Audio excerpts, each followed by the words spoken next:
give me something I can print. Print this. Broadcasting live and around the world. From Cabana One, the only podcast that's all ball bearings. Your ultimate source for everything Fletch. Moon River. Whew. Thank you, Doc. You ever serve time?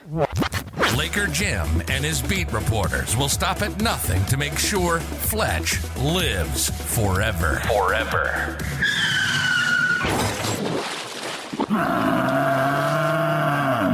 They don't shower much. This is FletchCast. Thank you, Sammy, and welcome everybody to a FletchCast special report.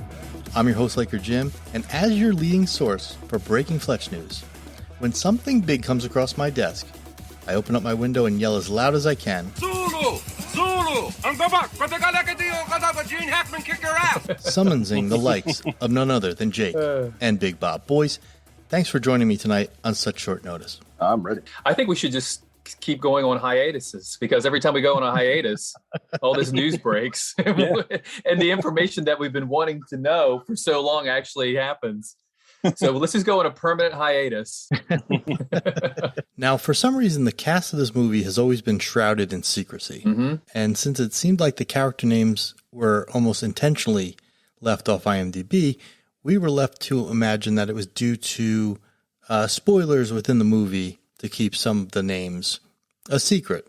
Two in particular names, Anna Osceola and John Slattery, because we were dying to find out who his real-life girlfriend and his Mad Men co-star would be playing in this movie. And as we started to break down the cast, we realized that a lot of the characters were spoken for. You know, so if you remember about 10 episodes ago, we broke the news that his girlfriend would be playing Larry in the new movie. Hey, watch it. You're on thin ice, Larry. And Larry is not in the book.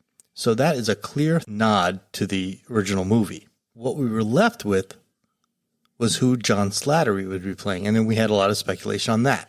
But we finally have an answer. And a damn fine answer, if I do say so my damn self. Thank you. Jon Hamm was recently on the Rich Eisen podcast, and he let the information slip. So let's take a listen and find out who John Slattery will be playing in Confess Fletch. I got to bring John Slattery into the world. Get out of here. He plays Frank, the editor, Fletch's old editor, and we have great scenes together. And we got to do a little globetrotting. We shot in Rome and in Boston, and hopefully we're going to do another one, and will take place somewhere in the American Southwest, we think, and continue the story. There's 10 books. Yeah. So if I could finish up, the next decade of my life making those, I'd be a happy guy. All right. So there we have it. As we predicted, Frank is back. Uncle Frank. Here's where things get a little hairy. Frank is another character that is not in the book, correct, Jake? Correct. I mean, not in Confess Fletch. Correct. So right there, and that was something Greg Mottola had promised us, that there would be some surprises that he was not yet ready to reveal.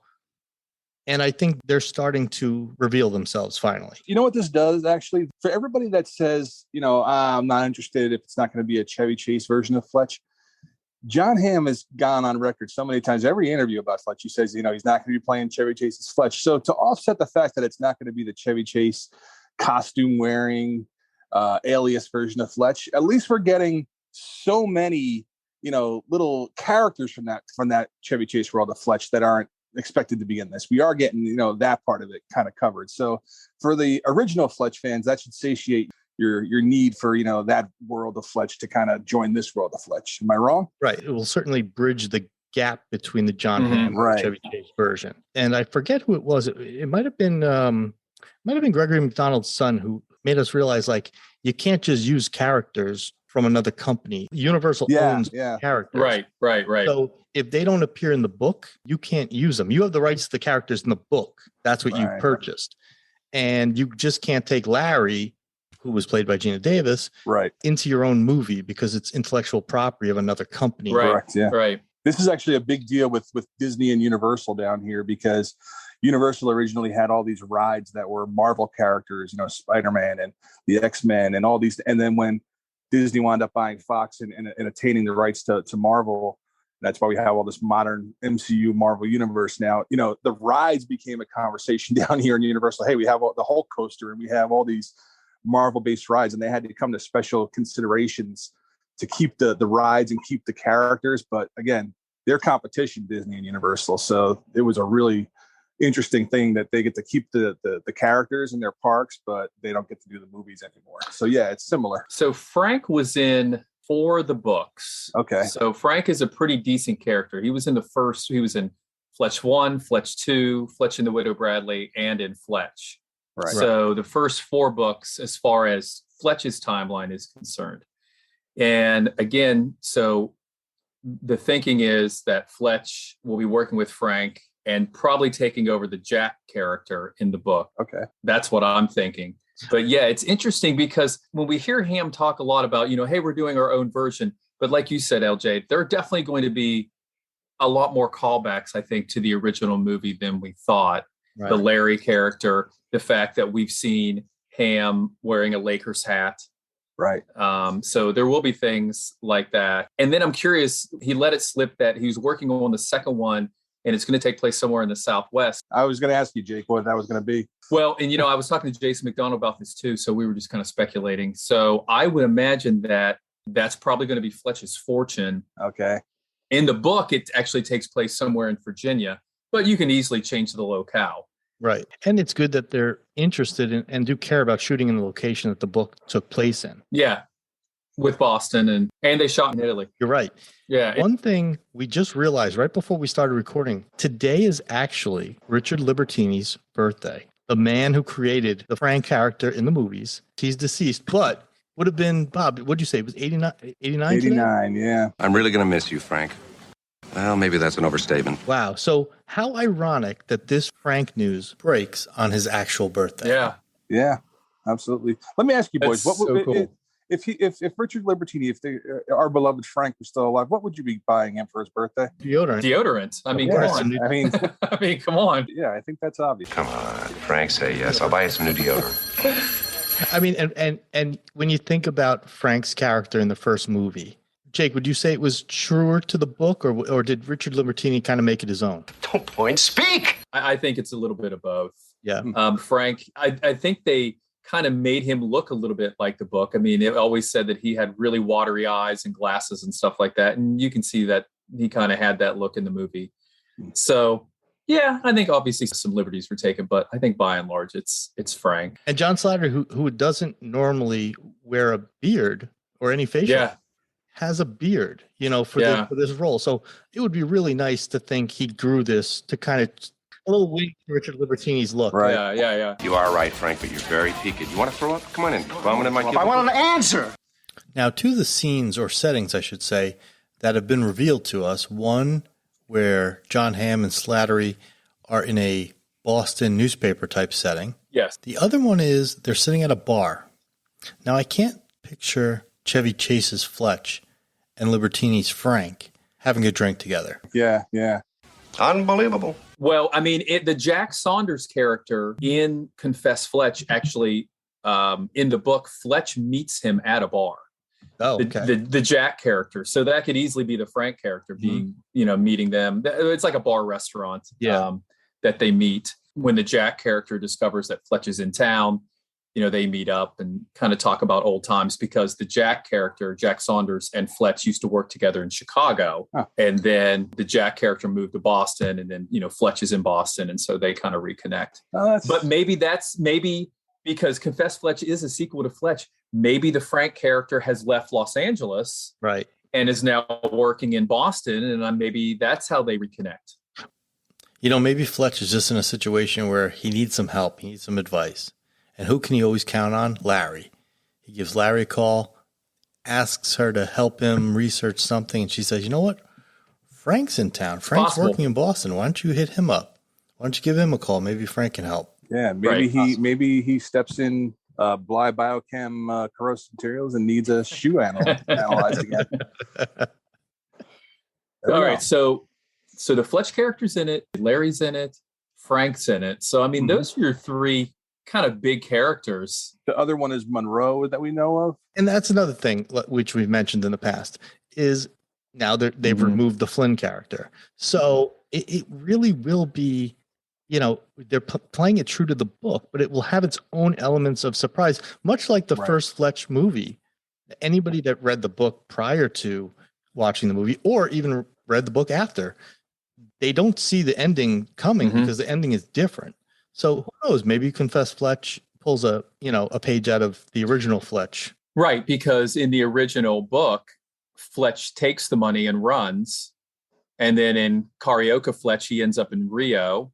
And then after Rio, he moves to Italy with the money. I mean, that's why he's well off in Italy, is because he's still living off Stanwyck's money. Wow. Which one is Fletch? That's Carioca Fletch. Jon Hamm mentions that a lot. Yeah, I noticed that. He's mentioned that a few times. Yeah. He mentions the adventures of Fletch, and he says, one of them, he's off in Rio. I can picture them wanting to do the Rio book just because he mentions it all the time. I will be honest, that book it's different. Yeah, it's different because there is a murder, but who else shows up in that book is Joan Stanwyck. Shows up. Yeah, she's in that book too. So yeah. Really? So it is more of it really is, even though McDonald kind of wrote them out of order, that is a true sequel.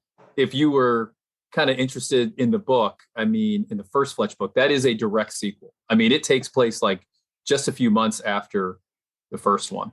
See, I thought Confess was the sequel. Well, okay, so he wrote Confess Fletch right after Fletch, but if you remember, he goes back and kind of messes with the timeline, because remember, future books were actually prequels. So he kind of fills in the gaps. It'll be interesting to see if they end up shooting that one. Right. But like the movie we were talking about that might be next, Fletch's Fortune, is actually really a true sequel to Confess Fletch. So it would just kind of be the natural way to go.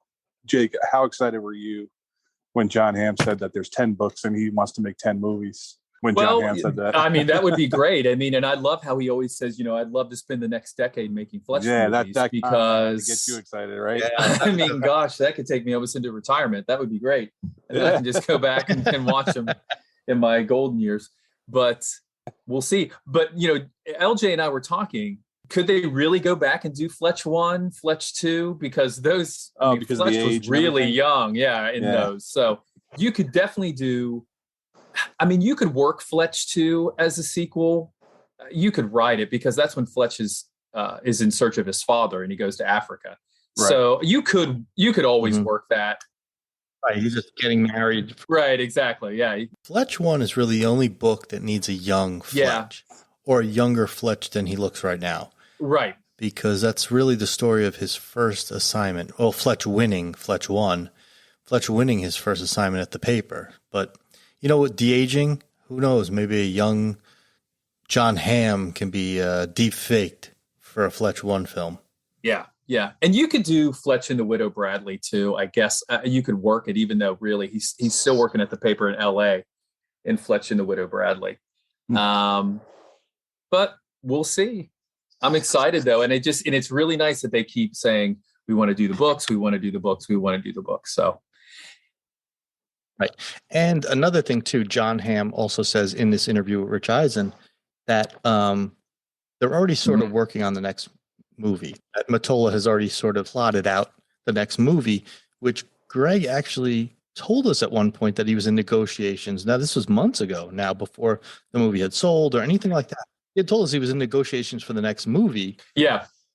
So that's promising that it's already sort of in the works. As I said in the last podcast, it really is a great time to be a Fletch fan. And I just have a really, really good feeling that the next one will be Fletch's Fortune, because I'm telling you, that book would be a great movie. It's super funny. There's a lot of good characters in it. It's a good mystery.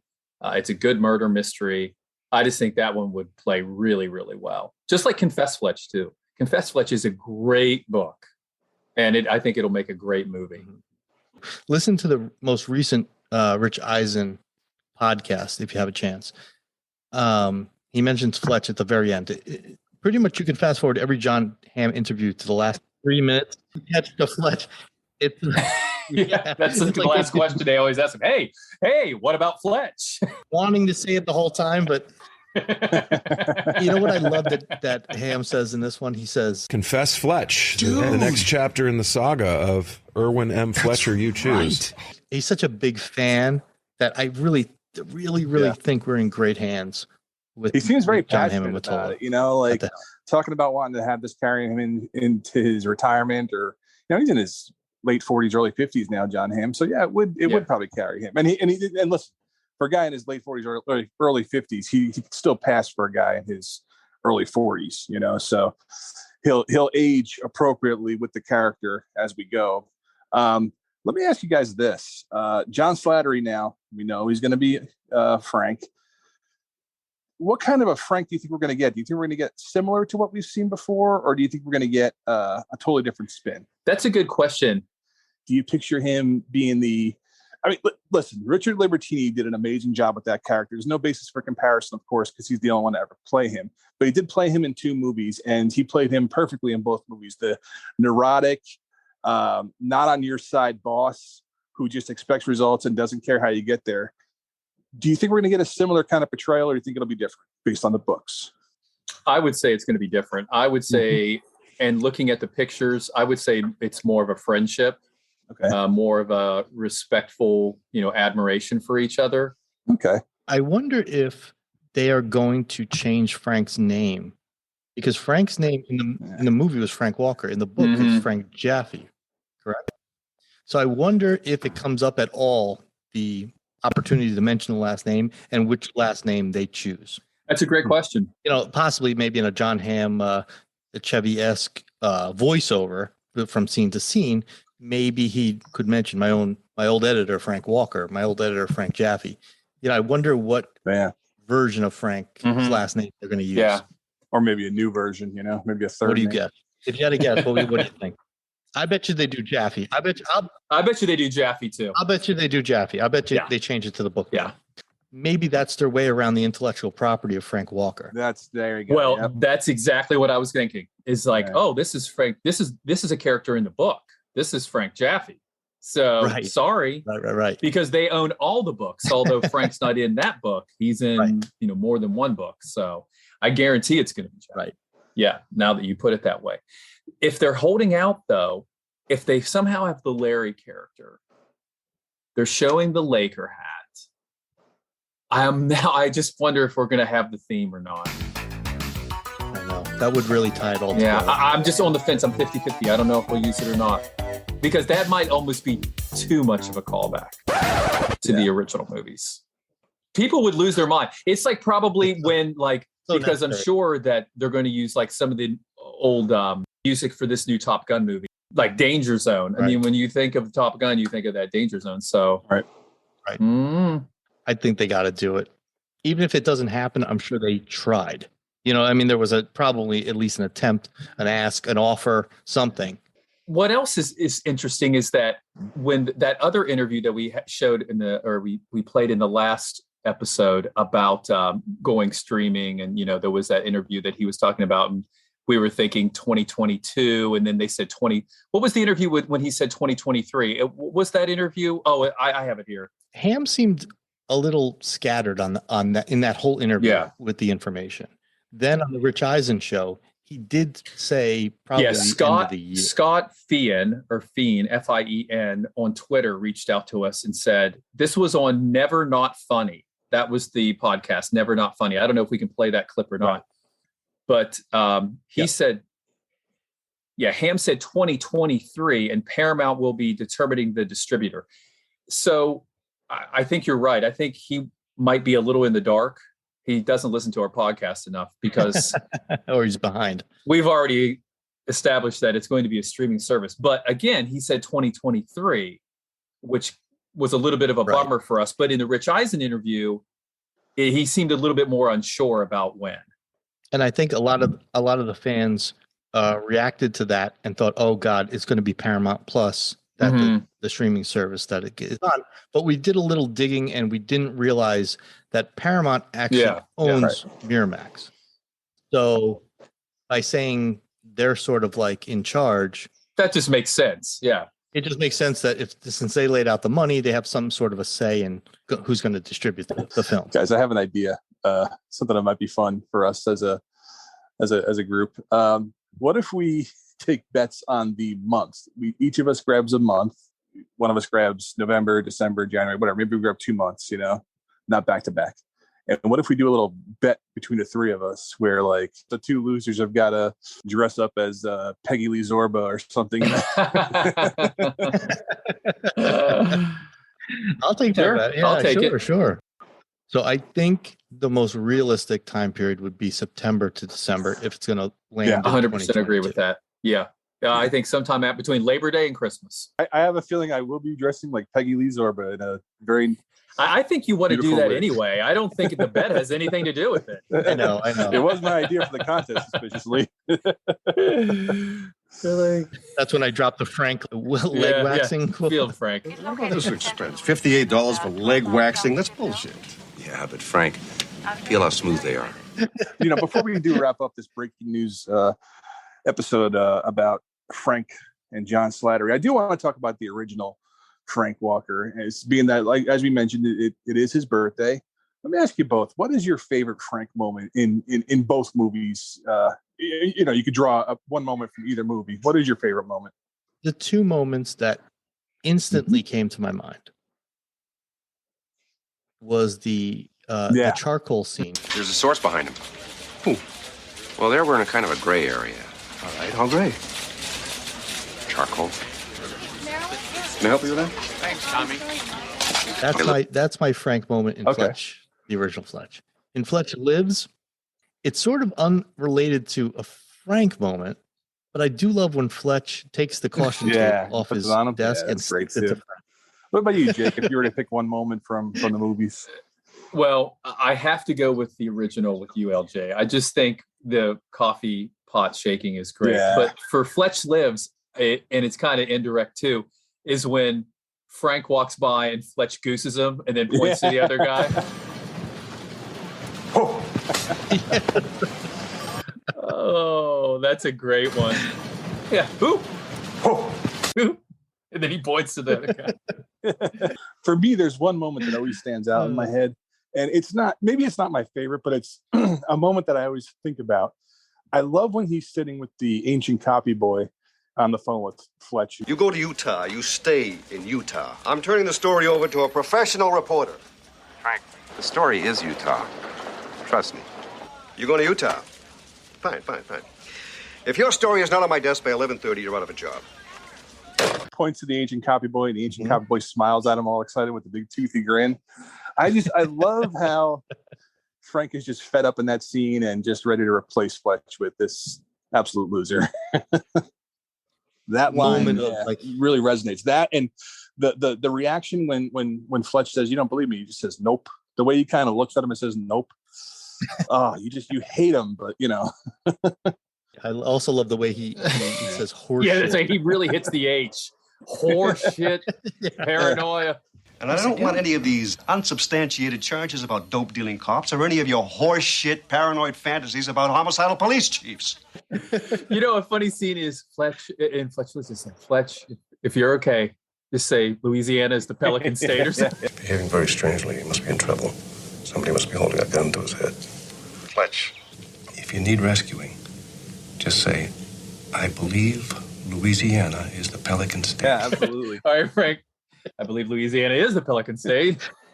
And let me ask you this too. Another question just popped in my head too. If you were going to buy Frank's new deodorant, what do you think you'd go with? I personally would go with something very strong because I think there's a little bit of a problem there. So I'd go with like a very strong smelling Right Guard. Like something that really. I wouldn't go with a spray. I'd go with a roll on it because he needs to really. See, I'm in the other camp. I think it's aerosol all the way. You think aerosol is stronger than the roll-on? I think Frank's one of those aerosol holdouts. I'd get some new deodorant. I've been using roll on when I should be probably lets out a whoop when he sprays it under the arm too. Yeah. He's much more promiscuous in the books too. He's sleeping with Clara Snow. I mean, he's kind of got it going on there in the books. That was my next question. In the movie, My next question was, do you think Frank is a family man or do you think he's like a bachelor? So you just answered it. So he's a He's a bit of a swinger, Frank, huh? Yeah, he is. He is. Did you guys realize that Richard Libertini was married to the mom from Christmas Story, and also Harry? Yeah, and Harry and the Also Oh, no, I Harry and the didn't know Hendersons. Yeah, Yeah, Wow. and they have a son together too. that's great. When you think of him, like, can you think of him other than Fletch or Fletch Lives? I think he in the Popeye movie with Robin Williams. Yes, he was. He was in the Popeye movie. That's the only thing I can picture. How about that? Yeah, it really. I mean, his claim to fame is definitely Fletch and Fletch Lives. I mean, probably not. Yeah. But as far as we're concerned, but yeah, I mean, that's listed as one of his 5 biggest movies. It's funny that we're talking about this because I actually know an interview that he did where he mentions what he's most recognized for. Let me see if I can dig that up real quick. If you run into people of a certain generation, I would say like your generation, and they say, I know you're in the movies, you're an actor, and then tell me what you've done. So then every actor has the same story, you give them a whole list, and until you hit Fletch, and then they go, yeah, that's it. Well, he'll always be Uncle Frank to us, and he's missed. Today we could celebrate him a little special with knowing that his legacy is going to be carried on with John Slattery. Yeah, that's great. Right, and IMDb has still not updated. I think there's one other actress that doesn't have a role assigned to her, but he still Yeah, Erica McDermott doesn't have a role. He still doesn't have Frank attached to him. So we'll see now how quickly, now that we've put out this episode, that it happens. Because when we put out the Larry episode, it happened almost a day or two later. Yeah, like almost instantly. Yeah. Now, Jake, in the other books, is Frank always Fletch's editor? Yeah. He's always there. Mm-hmm. Yeah. So he was in Fletch 1. He actually came to Fletch's wedding in the beginning of Fletch 2. Okay. The book. Yeah, he actually shows up at his wedding when he's marrying Barbara. Fletch's mom is single. I can see Frank hitting on Fletch's mom at the wedding. Yeah. Mm-hmm. Let's hope so. Fletch's mom. Yeah. Yeah, let's hope that's the case. She's a mystery writer too. That's and right. she writes mysteries. Fletch's mom. Huh. Yeah. You would know this if you'd pick up a book once in a while. Yeah, James, get it together. We got him, Jake. Yep. All right, that about wraps up this episode of FletchCast. Rest assured, if any other news breaks, we'll be on here to deliver you guys the latest news in the world of Fletch. Don't forget to call the FletchCast hotline. We'd love to hear from you and put you on a future FletchCast. Leave your comments, questions, opinions, theories. We'd love to hear it all. For Jake and Bob, I'm Laker Jim. We'll see you next time. See you guys. See ya. See you guys. Good. Brilliant as usual, Fletch. Right into the next edition.